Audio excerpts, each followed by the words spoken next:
Өткенді еске алған сәттің бәрі болашақтан ұрланған уақыт.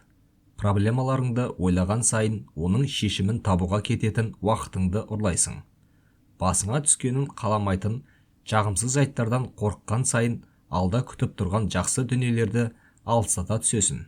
Адам не туралы ойласа, соған айналады деген бір ақиқат бар. Соған сенсек, өтіп кеткен оқиғалар мен қателіктерді қайтадан өміріңе шақырғың келмесе, ойыңды оған бұрма.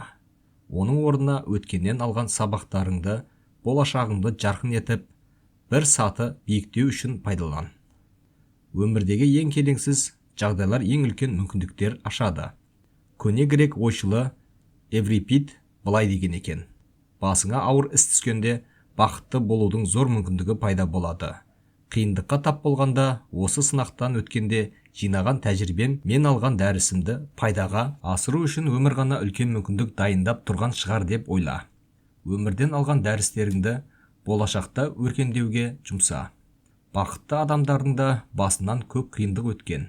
Олардың бақытсыздардан айырмашылығы басынан өткен жағдайларынан керегін алып, қажетсізін сызып тастайды.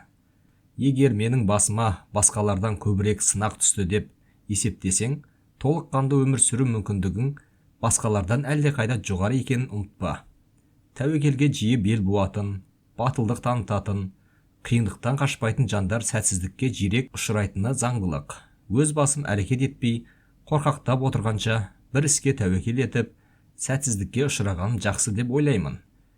Жайлы, қауіпсіз, бірақ бір сарынды өмір сүргенше, қалған өмірімде қабілеттерімді арттырып, бұрын қолымнан келмеген істі бастан көргім келеді.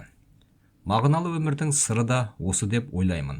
Данышпан Геродот бірде әлденеден сезіктеніп, қорқатын күйін кешкенше, тәуекелмен ізгі іс бастап, батыл болып алдымнан шығатын сәтсіздіктің ең болмағанда жартысын қасқая қарсы алуға дайын болайын депті.